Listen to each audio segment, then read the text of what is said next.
This is the I Love Success podcast. I'm Peter Jabrukovsky, and I have made a vow to myself to help as many people as possible to achieve their dreams. Let's get started. Hey guys, and welcome back to the I Love Success podcast. Are you ready to have some fun? Because today I had a real athlete and a true fighter here. His name is Christos Giagos, and he has fought in the UFC, won 3 titles, and done a lot of other cool things. We spoke about being an athlete, being a fighter, how it feels to win, how it feels to lose, how you overcome depression, how you move forward in life, and why it's so important to have a plan. I'm not going to talk anymore. Let's start the conversation and have some fun.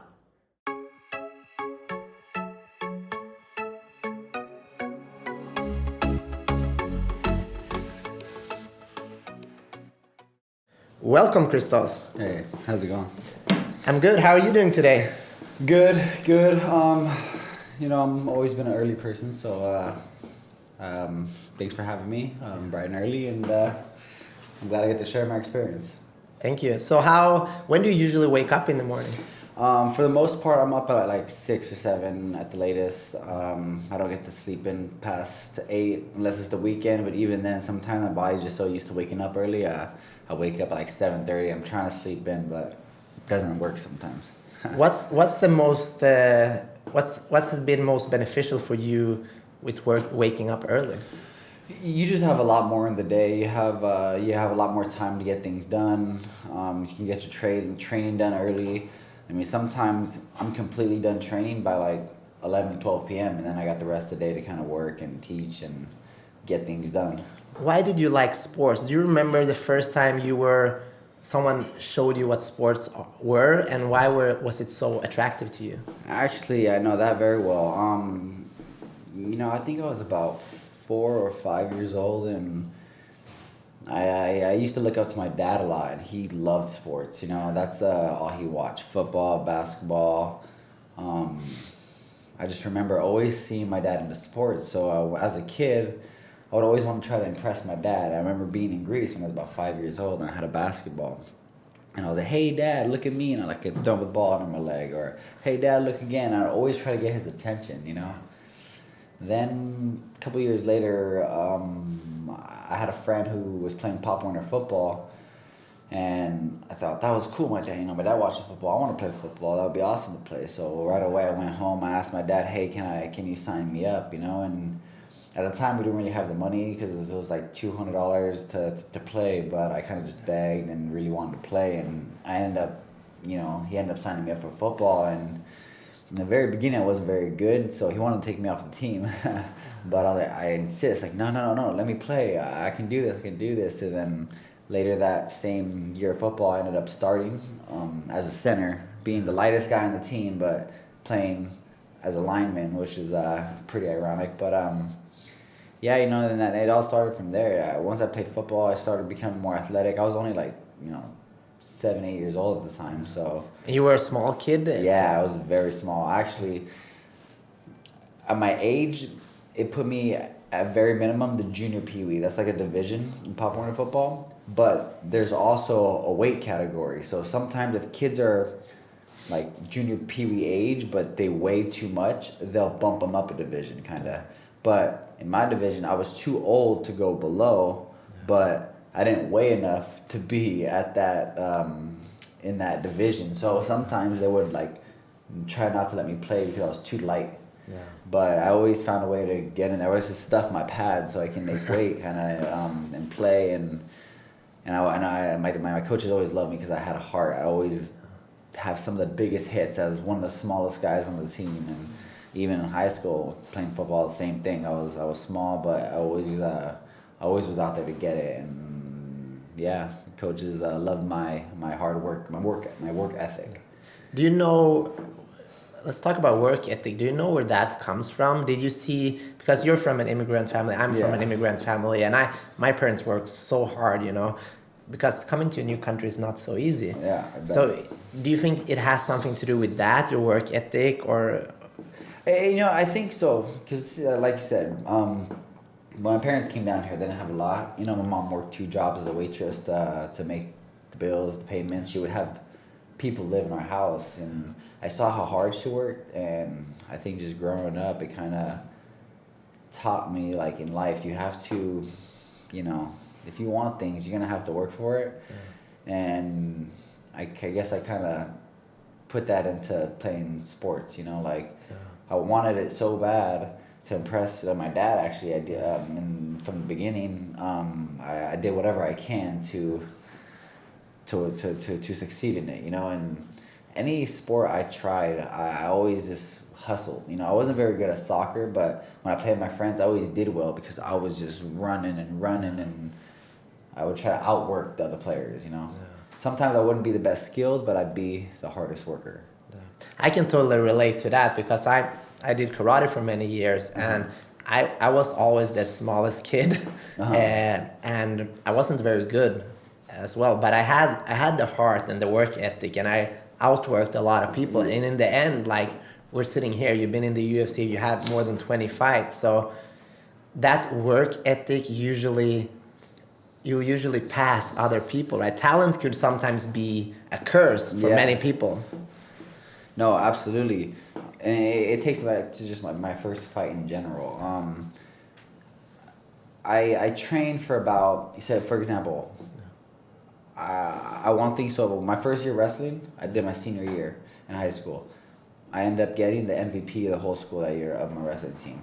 And I think talent starts to play a little factor in there, but I've always just outworked everybody. That was my thing. And then I started learning techniques and stuff like that. But in my first fight, I didn't really have a whole lot of technique. I just didn't stop. I knew if I need to win this fight, like, you're fighting for your life in there. If I need to win this fight, I'm not going to let him breathe. I need to outwork him. And I guess that's kind of like my style. I'm just push until he breaks or I break. Yeah. And so you're not afraid of breaking? Yeah. I think you're always afraid of, you know, breaking. But if I break and he lasts longer than me, then I guess he deserves it, you know. But I've yet to be broken, I feel like. I mean, I've lost fights, but I don't ever stop. I mean, I remember there's a fight I gassed out in the first round, but I'm still pushing harder second round and even harder in the third round. Like, I would probably pass out before I give up, kind of thing. But what's going on in your mind? Because this is a trait that I think if everybody had that trait, imagine how the world will look like, right? Yeah. And I mean, you're a confident guy, but you're still very calm in yourself. It feels like you're thinking a lot about things. And where does this come from? This ability to keep pushing when most people would have quit? I guess I'm just really afraid of failure, you know? I don't want to fail, and I feel like if I give up, that's me failing. At least if I give it my all, I can say I tried, you know? I can accept failure, but I can't accept not trying. That's a quote from Michael Jordan, by the way, but it's like something I really, really believe in. Yeah. And have you had any, early in your life, have you had any, like, failures that made you, I don't want to go there again? Is it something like that, or do you think, or is it like you wanted to make your dad proud, so I'm not gonna quit? Or I think that's more of what it was. Just I wanna impress my family. I wanna make something of myself so bad that giving up's not an option. You know, basically. Quitting's not an option, I guess you could say. So I'll just do whatever I can to succeed, or work as hard as I can to succeed. Are you hard on yourself, Christos? Yes, very much. I recognize a lot of what you're saying in myself, and as I evolved as an athlete, I think I got better at it, because I remember the first competition I ever went to, I won, but it was a very few people, so I didn't feel like I have performed, and my parents came with flowers and everything, and I didn't want them because I felt like a failure. It might sound crazy, but maybe you can relate to that. Like, absolutely, you just reminded me of pretty much all my kind of leading up to my career, everything. My first tournament I did wrestling, I won. But I did JV in my first tournament, so I did JV. So because I did JV, not varsity, I felt like, oh, it wasn't good enough. Then I did my first tournament as varsity, and then I got second place, and I felt like that's not good enough still. Yeah. But then because I only had 2 matches, and I was in, some people had 4 matches, so I was like, no, I didn't have a hard enough journey. And then it goes back to my fighting. I had my first fight that I won. Everyone's all happy, but I'm just like, yeah, it's cool. But his record's 1-1. I always found reasons to not give myself credit, and I felt like it wasn't anything until I got to the UFC. That's when I can be happy. I won my first title. The guy was 15-15 or something like that, but he was had a really like a name for himself, Joe Camacho, and then I beat him. And I didn't feel, I felt happy, I would defend my title at the time, and then, but I wasn't very happy because of his record. Yeah. Because he wasn't in the UFC.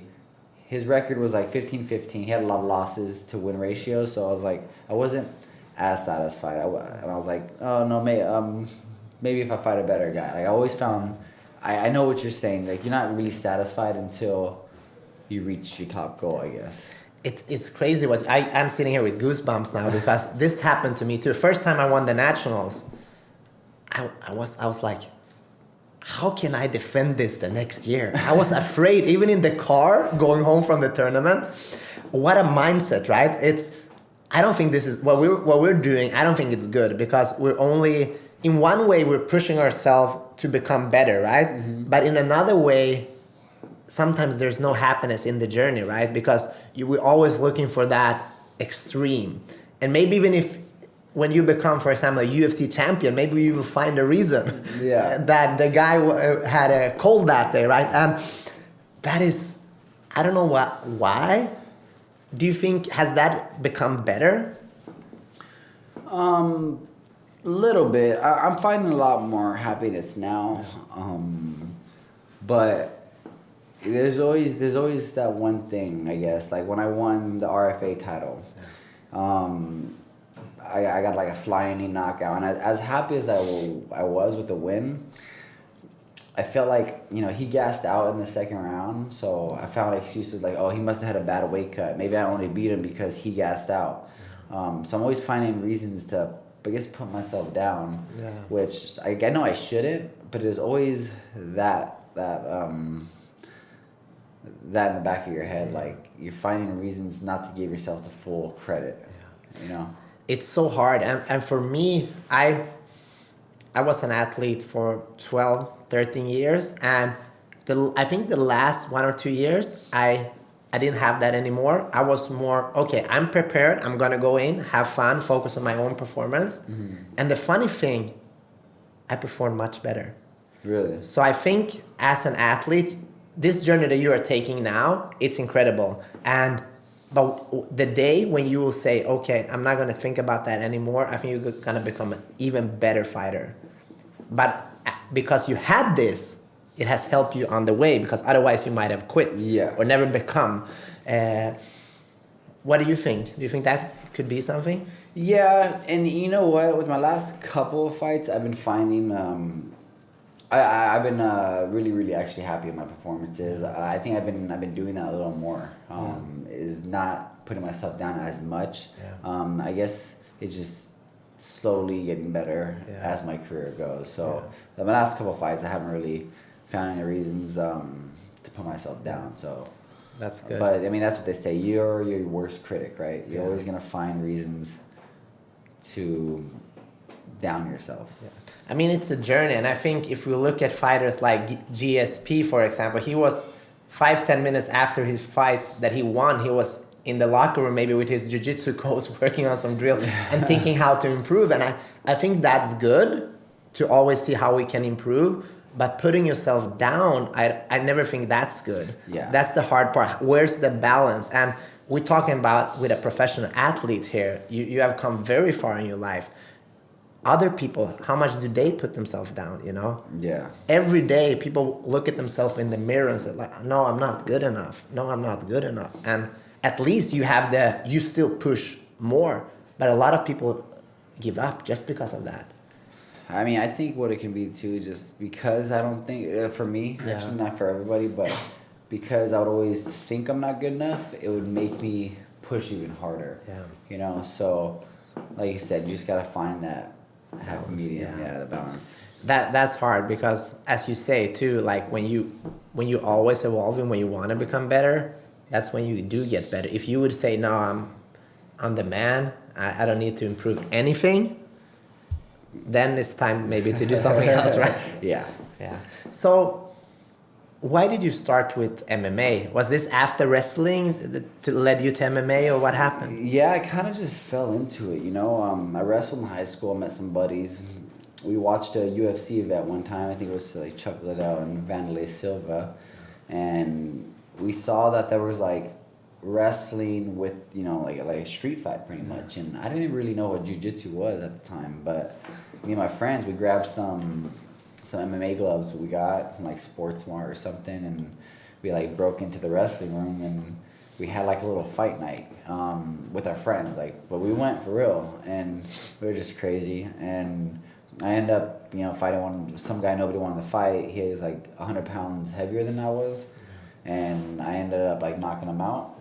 And in a weird way, I like that feeling, but you know, I feel bad for my friend, but right away, I knew about this gym in Redondo that I signed up for, and I got triangle choked like the first day. I thought I was winning, like with my wrestling, but he put me in a choke with his legs, and I didn't know what that was. I didn't know what I just felt. I just tapped out, and I kind of fell in love with it, you know, and I kind of liked the individuality in it, like, you don't have to worry about another team. You know, I always play team sports like basketball, football, and when I wrestled and I used to get my hand raised, I remember like, dang, like this is all me. You know, this is like a really good feeling. Like the rush was amazing, and I knew fighting was gonna be like that. So after like watching like season 9 of The Ultimate Fighter, my goal was to try out for that show, which I later ended up trying out and made it back to Vegas actually, but I just didn't make that final cut.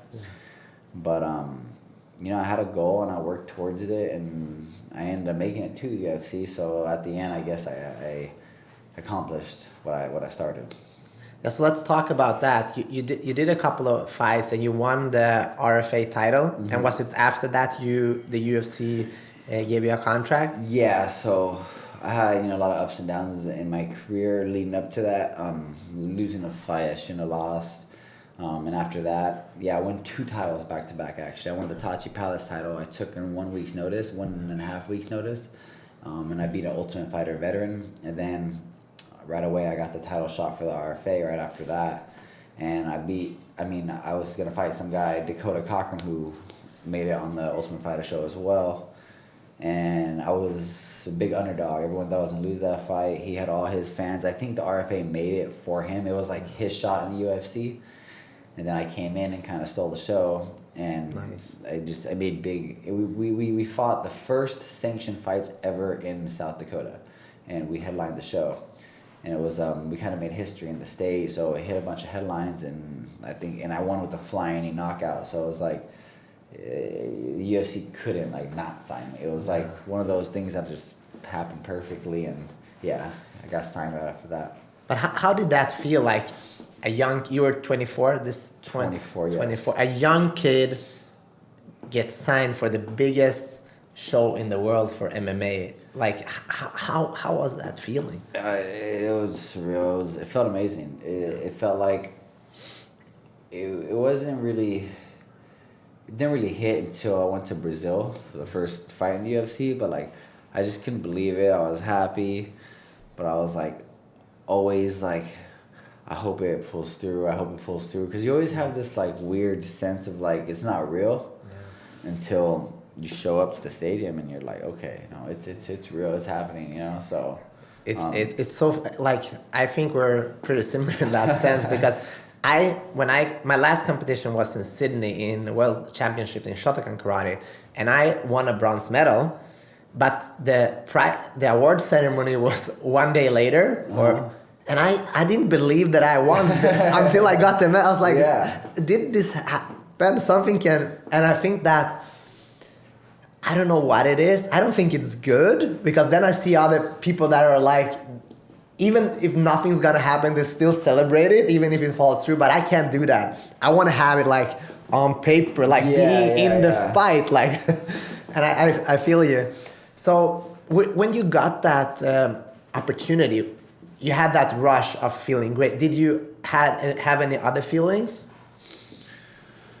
You know, just the doubt, you know, that comes back to play. Like, when you start questioning yourself, like, are you good enough? Do you really belong? You know, was that flying knee I got, was that lucky because he gassed out? Do I deserve to be here? All these questions go through your head, and it's tough. You know, you shouldn't doubt yourself. I think being cocky is bad, but, you know, having a little sense of confidence is good, and I think that's what I used to lack. I'm getting better at it now, especially with like training with more guys in the UFC, and how well I do with them. It really gives me a little bit more confidence. So as I'm getting older, as I'm maturing, I'm gaining that confidence. But definitely in the beginning, like, you know, being 24 years old, you know, you're in the big show with all these guys, and you're just like, damn, like, do I belong? Do I deserve to be here? So, and I think a lot of people struggle with that, because being an MMA fighter, you basically on your own in a sense, because if you get drafted to an NBA team, you have all these perfect trainers and all, you get a salary, you get all these things. But being an MMA fighter, usually you jump around in different gyms. You might not have a professional coach or a manager, and all of a sudden you're gonna fight guys that have been there for a longer time. So I think in the MMA world, you have to do a lot of things except from fighting, which is also difficult. Don't you think? Yeah. Oh, yeah. Yeah, no, absolutely. There's not a whole lot of money in MMA, especially in the beginning. So pretty much every fighter in the beginning, they have another job. So they can't even commit 100% into it. So yeah, it's very tough. And then when you go to UFC, even still in the beginning, like, the money's better, but if you don't have another job, you have to like try to fight, you know, a couple of times a year in order to pay the bills. So it's tough. You know, you have to do really well in the sport to make a good living. Then you make a name for yourself. Then you can use that. But yeah, it's a lot. Yeah, it's interesting. I had Patrick Cummings on the show, and he talked about when he was working selling coffee, and then at the same day, UFC called. I don't know if you remember when Daniel Cormier, his opponent was injured. It was kind of how life can change. So talk about how was your first fight in the UFC? How was that experience? It was good. They wanted me to go to Brazil and fight Gilbert Burns, and Gilbert Burns, a little background on him. He's a 4-time world champion in jiu-jitsu. He actually is, you know, Vitor Belfort. He was actually at the time Vitor's coach, his jiu-jitsu coach. And Vitor brought him on The Ultimate Fighter to like help teach the guys. He was, I guess, a big name, you know, in the jiu-jitsu world for sure. And a lot of people thought they threw me to the wolves, you know. So I knew going in there, like, I was the underdog. This guy's jiu-jitsu off the hook, and I went in there. I wanted to stand with him, but I definitely could have trained better for it. But you know, when the beginning of the fight went, I was like, dang, it's happening. Like, when Bruce Buffer first calls your name, you're just like, this is real. This is crazy. And then I was getting booed in Brazil. It was my first time, you know, fighting out of the country, and it was definitely an experience. But you know, I started tagging him up a little bit on the feet, and I could tell he didn't want to stand with me no more. So he kind of caught me off guard, took me down, and I knew if I can get back up, I can defend the takedowns, because my wrestling's pretty good. The first takedown's always I just didn't see that one coming, I guess you could say. But yeah, he got me on the ground. We were on the ground. I defended myself pretty much the whole round, and there was like the last 3 seconds where there was like a little transition, and I got caught with the arm bar with 3 seconds left. So You know, if I could have saved that round going into the second round, I probably could have done a lot better for myself, be more cautious with the takedown, things like that. But I think it was a good experience, you know. And then my second fight, I went right back to Brazil. Like, all right, challenge accepted, let's do it. They gave me a matchup. I liked the matchup. I went to the same arena, same spot in Brazil, and then I had my first round submission win in the UFC. Yeah. So it was like I got redemption a little bit, which was really cool. That must have felt great. That felt awesome, and then but not one single person cheered for me. How does that feel to like be a winner and nobody's cheering for you? It was crazy because even in South Dakota, like I was the fans, well, not the fans' favorite, but because of the knockout, they can appreciate it, and it was here in, you know, America, so at least you got some fans cheering. I had my friends there. And then all the fights before that, I used to sell a lot of tickets. A lot of my friends used to come watching me. So after I win, I'm so used to like a crowd, you know. Yeah. And after I won in Brazil, I didn't hear anything, like not a single thing. So for a second, I thought, wait, is the fight over? Like, did something happen? I was a little confused, but I just bowed and went to my corner. And then, it was crazy. It was different. How does it feel like, because I remember I was competing in my country, in Sweden, winning this competition. Then when I went to a big tournament in another country, it almost felt like, I don't know what it was. I was so fresh that like, it felt like a new sport almost, because like my legs were like, I gassed out so fast and everything felt so different. Did you experience anything like that, or were you able to like keep calm and do your thing? Yeah, I kind of felt calm, but looking back at it, I can tell there's a lot of things that were different in the second fight. Both fights ended in the first round, so I didn't really get the experience to see if I was tired or anything like that. But my third fight in the UFC, I took it short notice, and that fight, after the first round, I was just completely blown out. But that wasn't in the country. I was in New Orleans, different state, but I definitely felt fatigued and gassed, and it was the worst feeling I've ever felt. So after that fight, I promised myself I would never ever let myself get that tired again. And I haven't so far. Yeah, that's good. And do you think you got tired just because you wasn't prepared, or because of all the pressure and all those things? I think it was a little bit of everything. I took the fight 2.5 weeks notice. Yeah. So I didn't get a proper training camp. Also, you know, I fought a wrestler, and wrestling is the most exhausting thing you can do in a fight. Yeah. Very, very fatiguing. And then the rest, you know, the pressure, the weight cut didn't go super well. There's just a lot of factors that tie into it. Yeah. I read an article about you when you said you were talking about getting cut from the UFC, and that made you depressed. Can we just talk a little bit about that? Because here you are, you got your dream, you got your shot, and now all of a sudden you get cut from that dream. How does that feel? It was one of just the worst experiences I've gone through to this day, you know, especially how it happened, because when you get cut by the UFC, usually you get cut after like 2 or 3 losses in a row. And in my experience, my third fight, it was a close fight, you know. I lost the decision, and, you know, some people actually could have said the fight could have gone my way. Yeah. But, you know, I lost. He wrestled me a little bit, but it was a great fight. The UFC actually re-signed me, sent me another contract for another 4-fight deal. So I'm in my head, I'm like, oh, I'm good, you know. I'm gonna get the fight at the very least one more time, you know. Yeah. So they kept me on the roster for about 6 months. I'm asking my manager, like, hey, is there a fight? Is there a fight? I'm staying in shape because I don't want to get tired again. So because that was the fight that I got tired, I'm staying in really good shape, training hard. 6 months go by, nothing. Then I get a call from my manager saying, hey, the UFC, you're making some cuts. It's not something I did wrong, but it was just, you know, they're going to new management. The whole Reebok deal was going on, so they ended up cutting me. Yeah.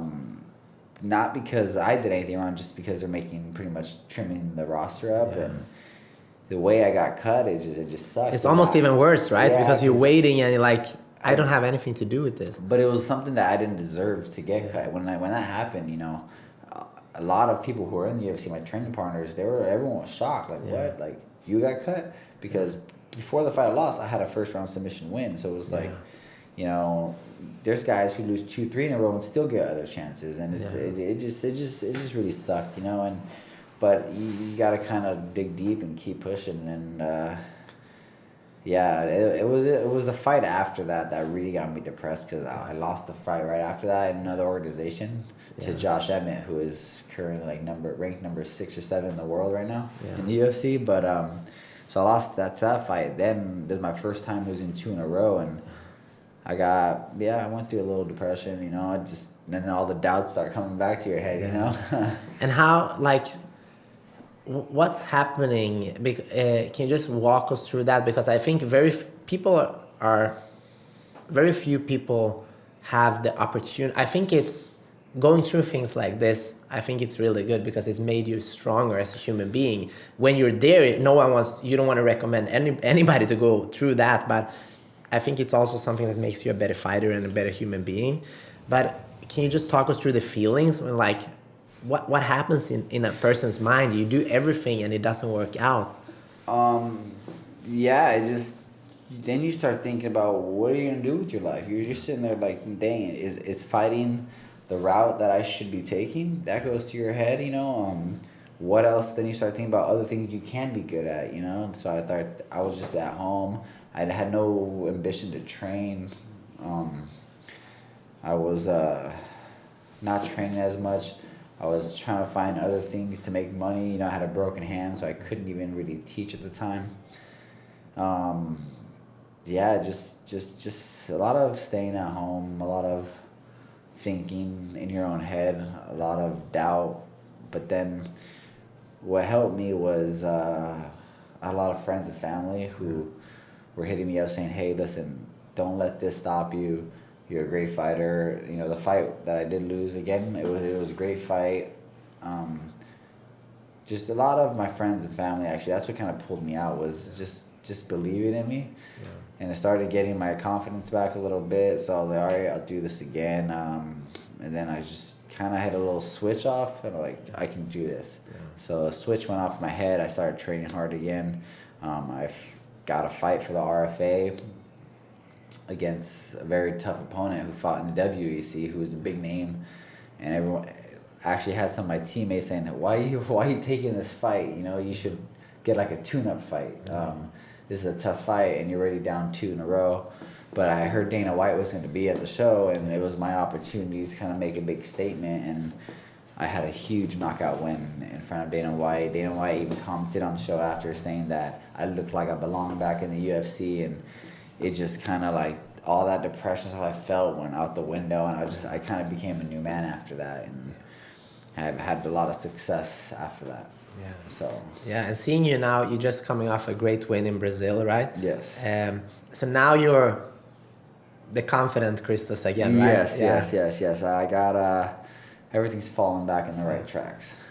And do you think this experience have made you a better fighter in some way? Absolutely. Just going through that and knowing where I was, it's somewhere I don't want to go again. In my own head, and at the end of the day, it's the work you put in.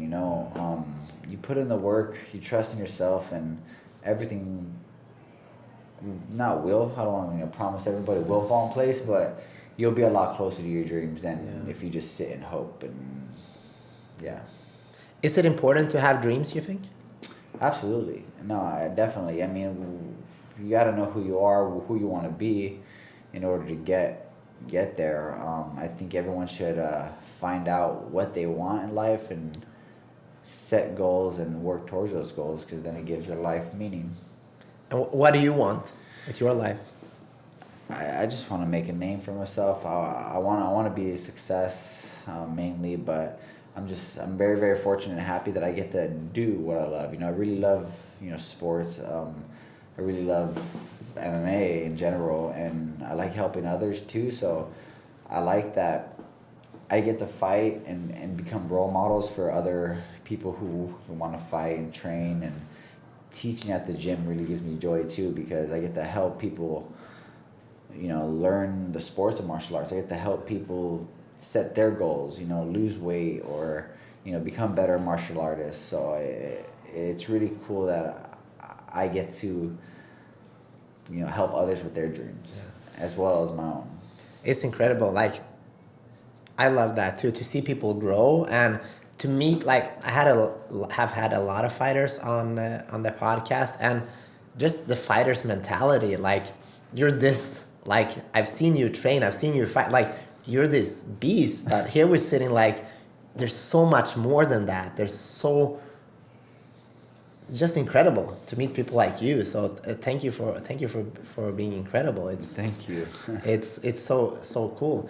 And as far as fighting goes, do you wanna? Is your goal to get back to the UFC, or is that not important, or what? I mean, it's always the goal, but I've let go of wanting that so much. Now I just want to be able to make a comfortable living with fighting, and with this organization I'm fighting for. They actually are pretty good at paying their fighters, which is good. So as long as I can keep making a name for myself and keep doing what I love, I'll be happy at the end of the day. It's not so much trying so hard to get back in the UFC, but if it happens, that's great. It's more of like, if it happens, it happens. But even if it's like, maybe I get assigned for Bellator, or there's like this $1 million tournament they're doing for the PFL. If there's another path I can take and have some success, I'll be really, really grateful for that. So it's not so much just the UFC, but would I like it? Yes. Yeah. Do I need it? No.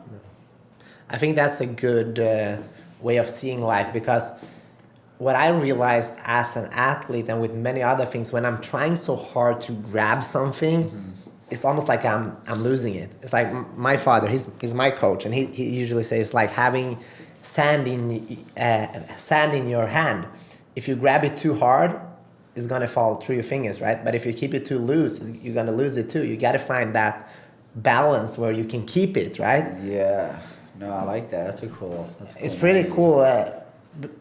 Because sometimes in life, when we want something too much, we can't do it, right? Yeah. And we see that with fighters.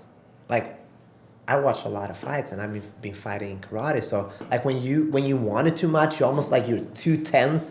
And then when you're relaxed but still focused, then when you're in the zone, you fight much better, right? Yes, absolutely. 100%. You got to stay relaxed, stay humble, and trust the system.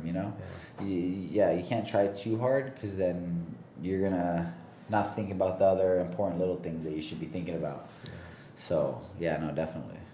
And Christos, how do you work with goals? Because I'm big into goals. Do you write them down, or or do you have it in your head, or like how do you work with goals? That's something I need to get better at. Lately, I've been writing more things down, things I want to accomplish.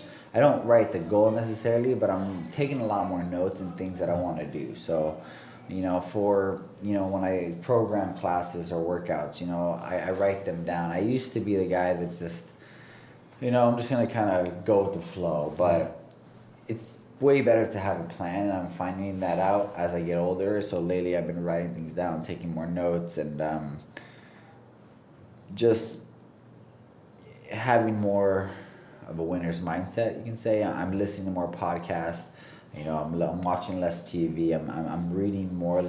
So I'm just I'm finding my own path in success. But definitely I want to start writing goals down, because a lot of people say that, and I think it's actually, I heard that it's good for the mind. The more you see something, the more you're gonna want to work towards it. So if you don't write anything down, you kind of start to like forget a little bit. So I'm finding these things out a little bit, and trying to work more towards them. But after today, I definitely want to set 3 goals that I can, like micro goals I can accomplish. Yeah. Do you want to share them with us? Yes. One little micro goal, I'm trying to invest in real estate. That's something I'm working towards. So with the fights right now, I'm just kind of saving my money. 2, can't really talk too much about it, but I'm finding this other path of making more money, so I can invest in real estate. So I'm trying to set up this pretty much I'm may open up a little business kind of thing right now. So that's something I just started working on yesterday. So hopefully that gets booming. And besides that, I gotta think of one more, but I can't think of it right now. But I got 2 goals I'm working towards, as well as training, fighting, and making that a success as well.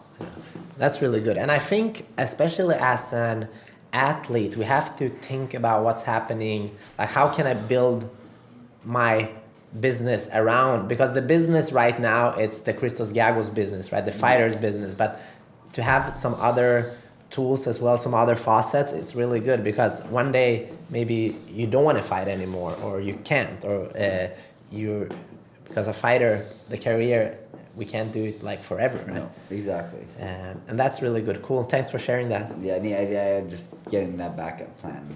So I wanna the top goal is to retire by the time I'm 45. 45. That's my main goal. So. Yeah. So you have a lot of years left. Yes, but no, not from fighting. Okay. I want to stop fighting by the time I'm 35. Yeah. So hopefully, I'm trying to set things up for that. But with my real estate plans that I want to do and things like that, I just want to be able to retire a lot earlier than most people do. Yeah. No, I love that. That's my goal too. To work just because you want to, like doing things like this. This is something that is fun, but not have to going to work every day and struggle. We want a good life, and we deserve a good life, right? And I think you have all the opportunities in the world because you have the mindset of an athlete, of a winner, of a fighter. Just have to learn the new tools in a new trade and keep going, right? Yeah, absolutely. So, except from fighting, what do you do to prepare yourself? Do you do any visualization, meditation, those kind of things? I've been doing a lot more visualization. Yeah, it's a hard word. I've been doing a lot more of that, especially this last fight. I've just been listening to fighters talk. I had a friend who, I don't know, Brian Ortega. Yeah. Yeah, we've actually started fighting around the same time, actually. We won my first title. I won on the same day as him in the same show, and we kind of grew up, have a lot of same mutual friends. We're really good friends too, but after his last win off Frankie Edgar, he had said that he'd visualize it, and he would even visualize himself losing, he said, but he said he would visualize the win over and over again. And my fiance now, she told me how good visualization is too. And I remember there was a fight I had when I actually got that flying knee knockout that I did a lot of visualization for that fight. Not just randomly, I just remember being there the day before the fight, and I would work that flying knee all camp, and I was just thinking about it. Like, I was trying to sleep, and I was just seeing that knee go over and over and over again in my head. And the fact that it happened, it was so unreal. Like, wow, I just dreamed that. I was thinking about that over and over the night before, and it happened. So when my fiance told me that, oh, look, Brian does it, like, you should visualize, I really believed it, because and then I looked more into, there's a lot of like science behind it now too, like kind of seeing things in your head. So I do a lot more of that, is just kind of like meditating, visualizing what I want, and hopefully it comes. Yeah, I think it's crucial. If we look at like what I do, I study success. That's why I have people like you here and talk to them. Like, I think 80-90% meditate, visualize, and we're talking about people, UFC champions. We're talking about entrepreneurs, astronauts, like Olympic medalists. We're talking about the highest performers in the world. And I mean, if they do it, it's probably something that can help you, right? Yeah, absolutely. And what do you think about the mind versus the body as a fighter? How much would you say is the mind? How much is the body? I would have to say it's anywhere from 85-90% mental. Yeah. I've seen some of the best athletes in the world, best guys in the gym, kill everybody. Yeah. can't win a fight to save their life because they break. You know, it's definitely very scary being in there. Have everybody watching you. If you can get your mind right, you can go a long way, and that is something that I'm still figuring out as well, because I've always had a strong mind. Yeah. As far as being able to push myself more than a lot of people can, but knowing how important the mental strength is I think one of the best. I think it takes a strong individual to be able to control that. Yeah. And I think also, like, it's all different layers, because if we're talking about you had this maybe the strongest mindset in the schoolyard, right? And now you're here with like everybody that's fighting, that every fight you're gonna have for the rest of your career is gonna be to people that are very good, right? Yeah. Because you are very good. And they have also this mindset. So now it's just about taking that to another level, right? Mm-hmm. And I think that's so cool that you're working on that, and you can use it for the rest of your life. Like for me now, I'm trying to work on my mind every day, because life is not easy. And how do we work with that to become stronger in ourselves, and also to handle the tough situations, right? How do you work? Because being a winner is not so hard to win, right? But being in the trenches and keep going and get that win, that's hard. Yeah. And how do you push through when it's really hard? And you got those traits, so it's really cool. What would you say to people that are always giving up? How can they? What tips and advice would you give them to become like better at not just giving up? Depending, like if they want something bad enough, you have to put in the work. Maybe if they don't want it bad enough, maybe it's not something they truly want. Yeah. Maybe find something you truly enjoy and love doing, because I think if you want something bad enough, you got to find a way to make it happen. And people, I guess, who give up, I mean, there's a lot of people like that, I guess, and that's something they're gonna have to find out by themselves. I don't really have any advice to give them. It's important to have that passion, right? Yeah, maybe like those, like, they got a lot of books out, podcasts that kind of help strengthen the mind, kind of help put you in the right mindset. Maybe listening to more of those or reading more of those. But at the end of the day, you just gotta do it. Yeah, yeah. We can talk all we want, right? Yeah. You have to be in there. And how is it with your father? Is he proud of you now? Yeah, we're really good. He actually, like I said, he leaves Greece tomorrow.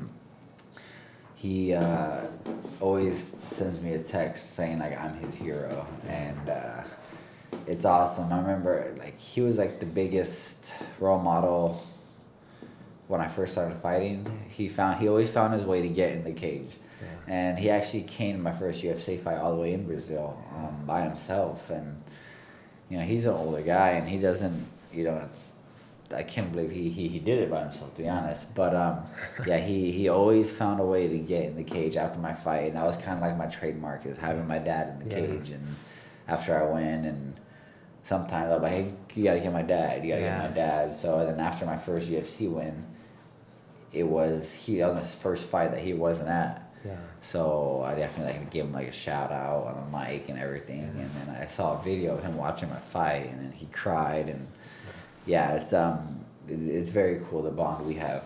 Yeah. Is family important to you? Very, very much. I mean, who are you without your family? Yeah. So family is my biggest motivation. Yeah. And how's like in the MMA community? Do you have who has helped you? Who do you think? There's probably a lot of people, but is there some people that have helped you in a special way and what have they done to evolve you? I think everybody has their own roles in that, like coaches have helped me in certain ways, and my fans have helped me in certain ways, and my friends and family helped me in a lot of different ways. So I think, everyone adds on to it and kind of makes it one big thing, like one combined motivational from everybody. I think everyone plays a part. Yeah, I think you're right. I remember when I was competing, I didn't think about that too much because you have so many people around you, right? Coaches, you have friends, you have teammates. But once you stop, I realized, wow, what a blessing to have all these people helping you, right? Yeah. And you cannot help each other because you're teammates. You help each other grow, right? And that mutual bond and brotherhood is something so beautiful. Yeah. I just have 2 more questions. Yeah, no worries. And one thing is a pretty interesting question. I want you to imagine you're like 87 years old or something like that, and you're sitting somewhere in one of your real estates and thinking back about life. What do you want to have accomplished? What do you want to see? I want to raise my own family. I want to and set them on their right path. I want to leave my legacy. Have some kids. Be a proud father to them. And kind of set them in the right path as well, and be a good husband. That's mainly what I want. I've always had family values, so I think that's the main thing I want in life. That's beautiful. And one last question that I ask all my guests, and we're all about sharing, and we want to share tools. So what the listeners and the people that are watching that want to accomplish something, just like you have done, you've come so far, and this is just the beginning, right? You have a lot left. Yeah. But what tips or tool could you give them for something they can do right now to get started with their dreams? Have a plan. I just think that's what you need. Have a written out plan of. First of all, at the very top, your main goal, and then everything below that, ways to get to that goal. If it's like, for example, they want to be a pro MMA fighter, okay? You got to sign up for a gym. You got to learn some ground. You got to learn to stand up, okay? After you do that for a little while, now you got to have amateur fight, see how you do. If that doesn't go well, what can you do to get better? So there's so many little things to get to that top goal. I think you just have to have a plan. I love that. Have a plan is so important, and I talk about in the gold book that I gave you now. I hope you can have some benefits from that. No, I'm excited to read that actually. Yeah, and Christos, I'm so happy that we made it happen. I've been thinking about you for a very long time and having you on. Just waited for the right moment, and here we are. Thank you so much for doing this and sharing your journey. No worries. Thank you so much for having me. This was a lot of fun, and I got to think about a little bit more things I got to do to reach my goals. So that was awesome. That's great. And thank you everybody for listening and watching to this. We had a lot of fun here today with Christos. I learned a lot that I'm going to implement in my own life. I hope you guys learned a lot. If you like this podcast, you know what to do. Subscribe and give us 5 stars. Share with your friends and family, because my big fat goal is to help 10 million people in 10 years to achieve their dreams. But every person is equally important, and you are so important to me. If I could help you, if Christos can help you just to move a little bit more forward and make a plan today with your goal, then this moment has been beneficial for all of us. So thank you so much, and see you next week.